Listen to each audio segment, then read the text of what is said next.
এইভাবে একটা 11 বছরের সন্তানকে যদি মানুষকে হারাতে হয় সেটা তো কোনো মায়ের মানে এটা স্বাভাবিক কিছু। আমি তো এটাতে দেখি উনি অত্যন্ত অসুস্থ, কিন্তু আমি বারবার আমরা বলেছি, মাননীয় মুখ্যমন্ত্রী উনিও জানেন, ওনার স্বামী জানেন, সম্পূর্ণভাবে আমাদের সরকার তার পাশে।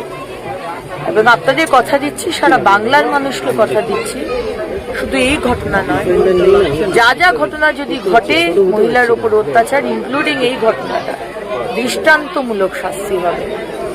সে একজন আপনারা করুন, 5 জন করুন, এবং যারা যারা ইনভলভ, যদি মাননীয় মুখ্যমন্ত্রী যেটা বলেছেন, যদি দেখা যায় যে পুলিশ প্রশাসনে অ্যাকশন নেননি, এর আগেও বহুবার বৈঠকে মাননীয় মুখ্যমন্ত্রী খুব পরিষ্কার ভাষায় বলে দিয়েছেন যে তিনি কিন্তু বরদাস্ত করবেন না।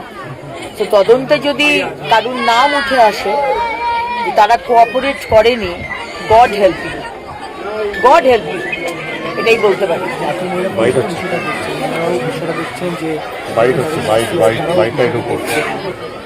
জাতীয় মহিলা কমিশন দেখছেন, সবাই দেখছে, আমরা এখানে এসেছি মাননীয় মুখ্যমন্ত্রীর প্রতিনিধি হয়ে, উনি আমাদের পাঠিয়েছেন।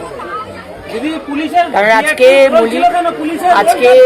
একটা মহিলার ওপর অত্যাচার হলে আমরা সবাই মা, আমরা সেই জন্য তার পাশে দাঁড়াতে, সেদিন দিয়ে চলে গেছে, তাকে তো ফিরিয়ে আনতে পারবো না, কিন্তু অন্তত সমাজ দেখুক যে এই রকম যদি এর আগে কোনোদিন হয়নি, আগে মহিলার ওপর অত্যাচার হয়েছে, বিচার হয়নি, এই সরকারে সেটা হবে না। সমাজ দেখবে, আর যারা এই ধরনের দুষ্কৃতি বদমাইশ তারাও দেখবে যে এই ধরনের যদি অত্যাচার করেন, সে 8 বছর হোক আর 80 হোক, কিভাবে শাস্তি আপনাদের দেওয়া হবে সেটা সমাজ দেখতে পাবে।